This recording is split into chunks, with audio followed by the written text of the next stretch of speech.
The war criminal Benjamin Netanyahu has been trying to drag the United States into war with Iran for the last 35 years straight. He has come to Congress multiple times to fearmonger to our government that Iran's going to wake up one day and have a nuclear weapon. We cannot allow the United States to be dragged into another bloody, endless conflict on behalf of a criminal ethno-state. We cannot allow it to happen. And of course, every accusation is a confession when it comes to Israel. It is an open secret that Israel has secret nuclear weapons and have had them for decades, and yet they are unsupervised. In fact, Israel is the biggest hypocrite of all in 2021. They were the only country in the UN to veto a resolution that would have made the Middle East a nuclear-free zone. Of course, Israel doesn't want to give up their weapons. They want to be the only ones with nuclear capabilities in the region. And guess what? Benjamin Netanyahu is responsible for the fact that there is not an Iran deal right now between the United States and Iran. In 2015, the Joint Comprehensive Plan of Action was agreed to between our countries that limited Iran's nuclear program and in return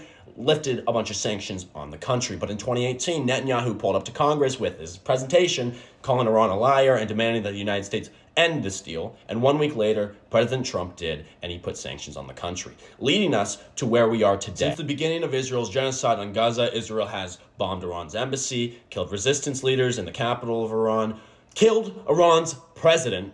It's an open secret in the intel communities that Israel assassinated Iran's president.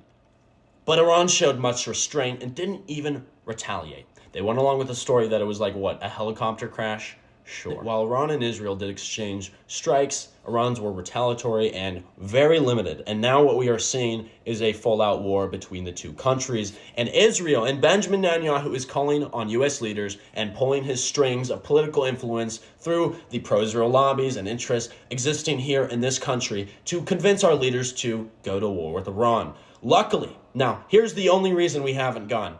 Trump does not want to go to war with Iran.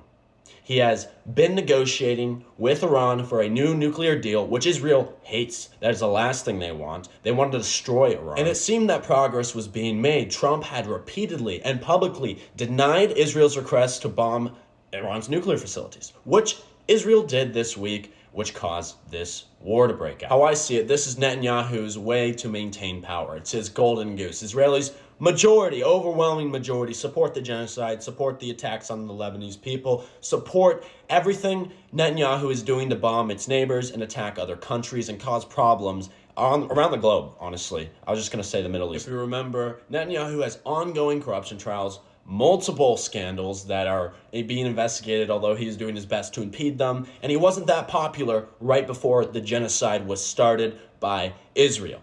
And I think that once, Israel's not attacking every single brown country or brown population in their vicinity, Netanyahu's rally around the flag effect that's made him so popular will be swept out by the wind. And he understands this. He understands it very clearly. This war with Iran is incredibly dangerous. The United States cannot support Israel in yet another bloody war. Like I said, it is not in the interest of the American people. It's not in the interest of our country. It's not in the interest of our freaking president. Of course, we're seeing every AIPAC official in our Congress who has been bought out by pro-Israel interests to fund the genocide and support war with Iran. There are some politicians who have broken ranks, even in the Republican Party, to say that this war is dangerous, the United States should not support Israel.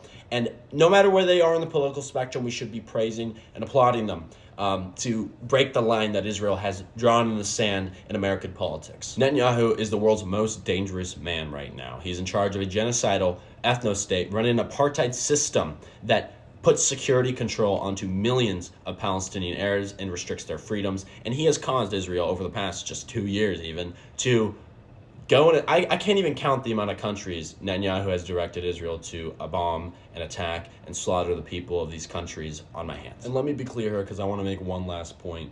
Yes, the problem is the state of Israel. It's their illegal and criminal practices and human rights abuses. It's Israelis, it's Netanyahu. But what do all these things have in common? It's Zionism. That is the root of this problem. That is why we're now seeing war with Iran break out between Israel. It's why there's a genocide. It's the root of all these things. It's why there's a Palestinian resistance. So I hope you got something from this video. Please go follow me on Substack. Links in my bio. Thank you, and free Palestine.